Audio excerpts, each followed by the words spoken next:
Om Swastiastu, Namo Buddhaya, salam kebajikan. Yang terhormat Ibu Komisioner KPAI, Ibu Diah Puspitarini. Yang kami hormati Ibu Atwirlani Ritonga, selaku PLT Asisten Deputi Pelayanan Anak Kementerian PPPA. Yang kami hormati Kepala Dinas DP3 AP2KB Kota Tangsel, Bapak Cahyadi. Yang kami hormati Bapak Tri dari UPTD PPA Kota Tangsel, Bapak Heru Prasetyo dari Bapas Kota Tangerang, kemudian ada dari perwakilan Dinsos Kota Tangerang Selatan, serta seluruh jurnalis dan awak media yang berkesempatan hadir pada pagi hari ini. Pada kesempatan ini, izinkan kami Polres Tangerang Selatan menyampaikan rilis ungkap kasus tindak pidana kekerasan terhadap anak di bawah umur dan atau pengeroyokan sebagaimana dimaksud dalam pasal 76C junto pasal 80 Undang-Undang RI nomor 35 tahun 2014 atas perubahan kedua Undang-Undang RI nomor 23 tahun 2002 tentang perlindungan anak dan atau pasal 170 KUHP yang terjadi pada tanggal 2 Februari 2024 dan tanggal 13 Februari 2024 di warung belakang sekolah menengah atas swasta di Serpong, Kota Tangerang Selatan. Dasar laporan polisi LP-B-361-2 Romawi _2024 Polres Tangerang Selatan pada tanggal 14 Februari 2024. Waktu dan TKP pada tanggal 2 Februari 2024 dan tanggal 13 Februari 2024 di warung belakang sekolah menengah atas swasta Kecamatan Serpong, Kota Tangsel. Untuk korban, anak korban berusia 17 tahun, laki-laki, pelajar kelas 1 SMA. Kronologis singkat kejadian. Awal mula kejadian pada tanggal 2 Februari 2024 diduga telah terjadi kekerasan terhadap anak di bawah umur yang dialami oleh anak korban laki-laki 17 tahun yang diduga dilakukan oleh 12 orang di TKP. Antara anak korban dan anak pelaku merupakan siswa dari salah satu sekolah menengah atas swasta di wilayah Kota Tangerang Selatan. Para anak pelaku secara bergantian melakukan kekerasan terhadap korban dengan dalih tradisi yang tidak tertulis sebagai tahapan untuk bergabung dalam suatu kelompok. Kemudian pada tanggal 12 Februari 2024 anak korban menceritakan kepada kakak dari anak korban terkait peristiwa yang terjadi pada tanggal 2. Selanjutnya pada tanggal 13 Februari 2024, para pelaku mengetahui anak korban menceritakan kejadian tersebut kepada saudaranya, sehingga anak pelaku yang berjumlah 6 orang merasa tidak terima dan terjadi kembali tindakan kekerasan pada tanggal tersebut. Akibat dari kekerasan tersebut, berdasarkan hasil visum et repertum terhadap anak korban, didapati luka-luka.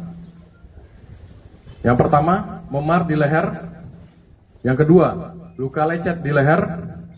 Yang ketiga, luka bekas sundutan rokok pada leher bagian belakang. Yang keempat, luka bakar pada tangan kiri.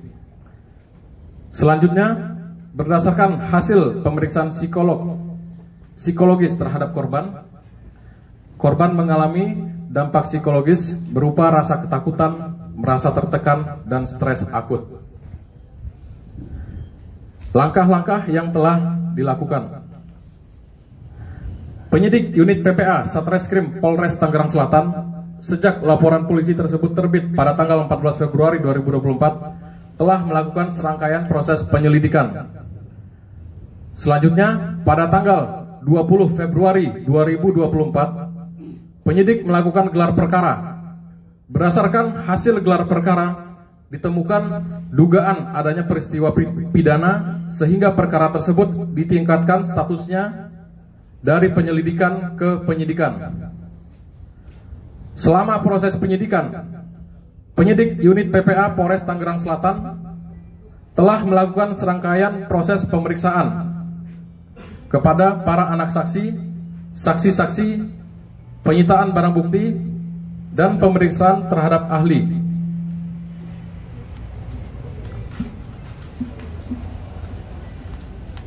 Selanjutnya, penyidik menemukan cukup bukti sehingga dilaksanakan gelar perkara pada hari Kamis, tanggal 29 Februari 2024 untuk menaikkan status anak saksi ke anak yang berkonflik dengan hukum dalam kurung ABH dan status saksi menjadi tersangka.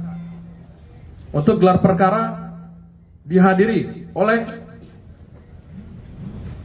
perwakilan dari Itwasda Polda Metro Jaya, perwakilan dari Bidkum Polda Metro Jaya, penyidik dari Wasidik Ditreskrim Polda Metro Jaya, perwakilan dari Bidpropam Polda Metro Jaya, perwakilan dari Kementerian Pemberdayaan Perempuan dan Perlindungan Anak, perwakilan dari KPAI, kemudian Kasatreskrim Polres Tangerang Selatan beserta seluruh jajaran Kanit Satreskrim Polres Tangerang Selatan. Berdasarkan hasil gelar perkara, maka ditetapkan terhadap 4 orang saksi ditingkatkan status saksi menjadi tersangka yang diduga melakukan tindak pidana kekerasan terhadap anak di bawah umur dan atau pengeroyokan sebagaimana dimaksud dalam pasal 76C Junto pasal 80 Undang-Undang RI nomor 35 tahun 2014 atas perubahan kedua Undang-Undang RI nomor 23 tahun 2002 tentang perlindungan anak dan atau pasal 170 KUHP, yaitu dengan inisial yang pertama, inisial E, berusia 18 tahun 3 bulan, laki-laki. Yang kedua, inisial R, berusia 18 tahun 3 bulan, laki-laki. Yang ketiga, inisial J, berusia 18 tahun 11 bulan, laki-laki. Yang keempat, inisial G, berusia 19 tahun, laki-laki. Selanjutnya, terhadap 7 orang anak saksi ditetapkan sebagai anak yang berkonflik dengan hukum dalam kurung ABH yang diduga melakukan tindak pidana kekerasan terhadap anak di bawah umur dan atau pengeroyokan sebagaimana dimaksud dalam pasal 76C Junto pasal 80 Undang-Undang RI nomor 35 tahun 2014 atas perubahan kedua Undang-Undang RI nomor 23 tahun 2002 tentang perlindungan anak dan atau pasal 170 KUHP. Kemudian terhadap 1 orang anak saksi yang diduga melakukan tindak pidana kekerasan terhadap anak di bawah umur dan atau tindak pidana melanggar kesusilaan terhadap anak korban dan atau pengeroyokan sebagaimana dimaksud dalam pasal 76C Junto pasal 80 Undang-Undang RI nomor 35 tahun 2014 atas perubahan kedua Undang-Undang RI nomor 23 tahun 2002 tentang perlindungan anak dan atau pasal 4 ayat 2 huruf D Junto pasal 5 Undang-Undang RI nomor 12 tahun 2022 tentang tindak pidana kekerasan seksual dan atau pasal 170 KUHP. Jadi total yang ditetapkan sejumlah 12 orang dengan rincian 8 orang anak berkonflik dengan hukum dan 4 orang tersangka.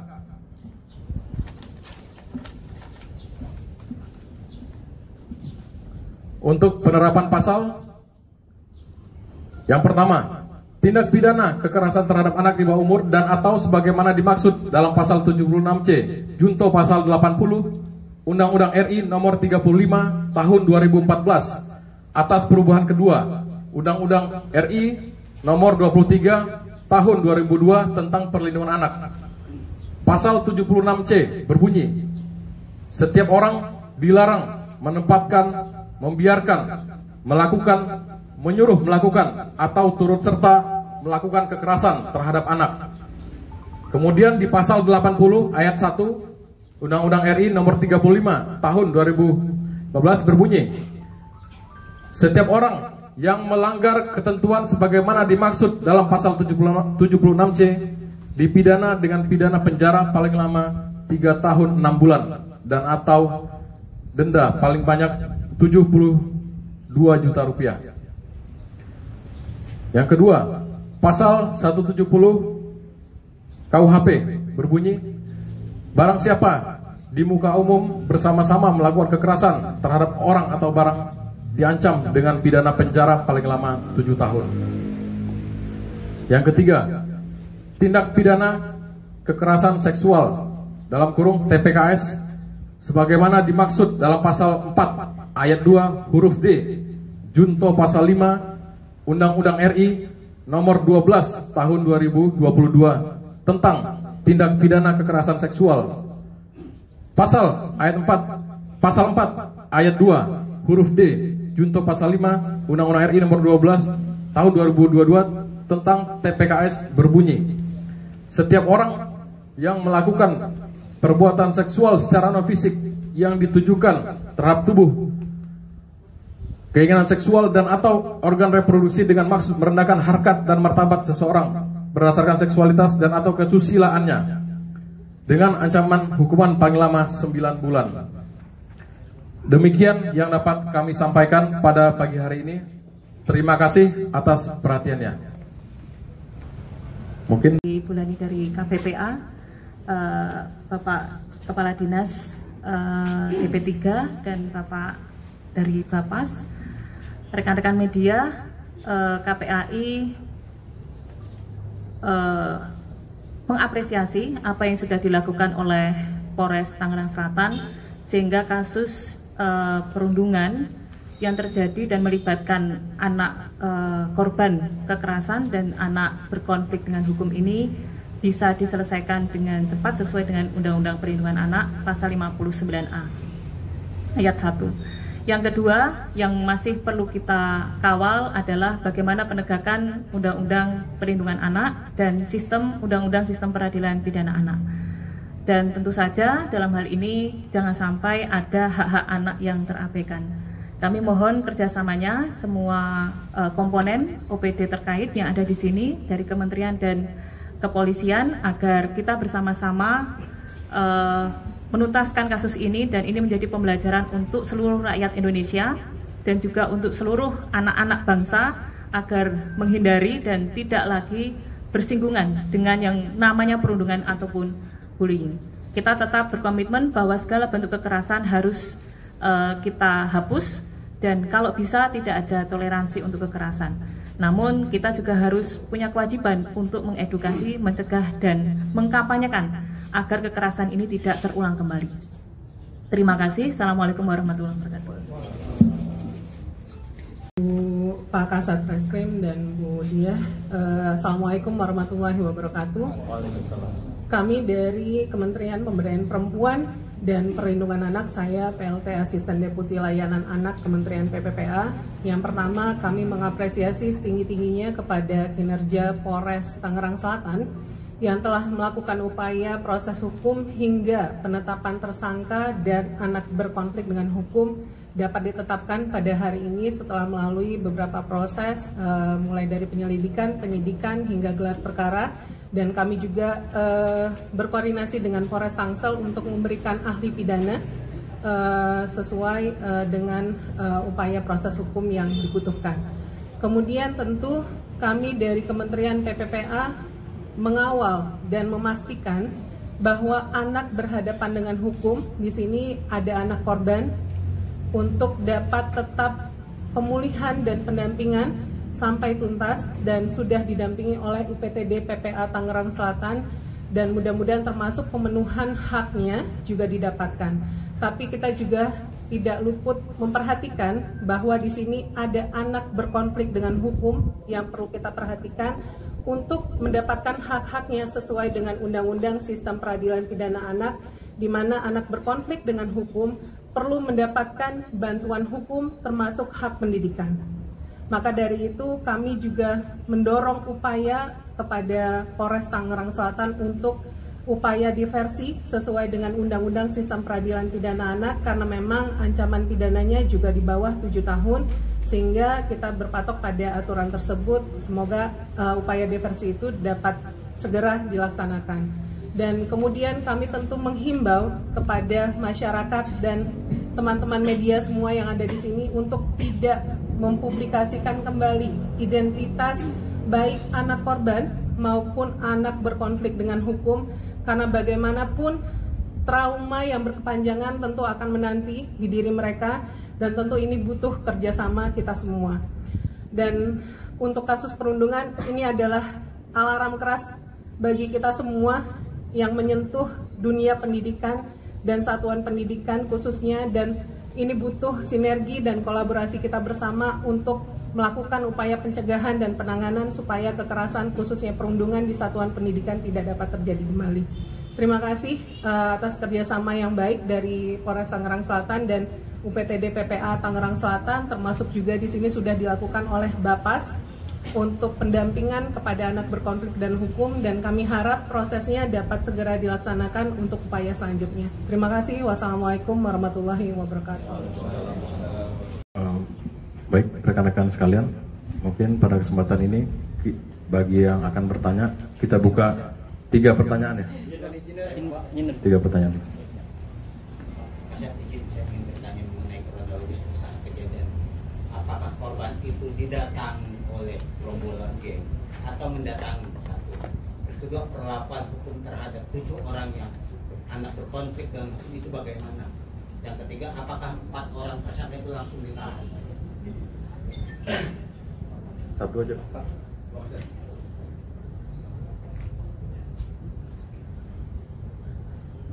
Kasat, untuk 4 orang tersangka yang di atas umur ya, itu perannya apa aja, dan apakah benar ada informasi tentang 1 orang diduga melarikan diri ke luar negeri? Masih Pak. Pak Kasat. Izin Pak Kasat. Cukup ya. Tolak bang.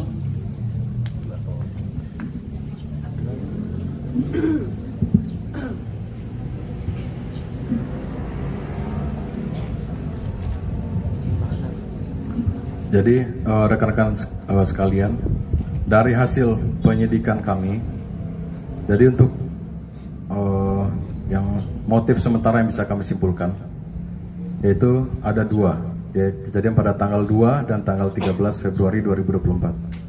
Pada tanggal 2, untuk para anak pelaku menjalankan semacam tradisi yang tidak tertulis sebagai tahapan untuk bergabung dalam suatu kelompok. Kemudian pada tanggal 13 Februari 2024, para pelaku melakukan kekerasan diduga karena mendapatkan informasi bahwa korban diduga menceritakan kegiatan tradisi yang terjadi pada tanggal 2 kepada saudara anak korban.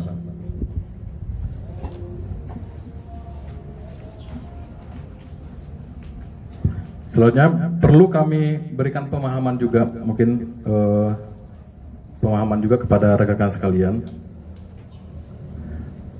Sesuai dengan Undang-Undang Nomor 11 Tahun 2012 tentang Sistem Peradilan Pidana Anak, pada pasal 19 ayat 1, untuk identitas anak korban dan atau anak saksi wajib dirahasiakan dalam pemberitaan di media cetak ataupun elektronik. Kemudian di pasal 19 ayat 2, identitas sebagaimana dimaksud dalam ayat 1 meliputi nama anak korban, nama anak saksi, nama orang tua, alamat, wajah, dan hal lain yang dapat mengungkapkan identitas jati diri anak korban dan atau anak saksi. Jadi dalam hal ini kami menjalankan apa yang diamanatkan oleh undang-undang. Kemudian tadi ada yang bertanya apakah penyidik akan melakukan penahanan. Nanti akan disampaikan lebih lanjut. Nanti akan melihat proses yang berjalan. Mungkin itu saja yang dapat.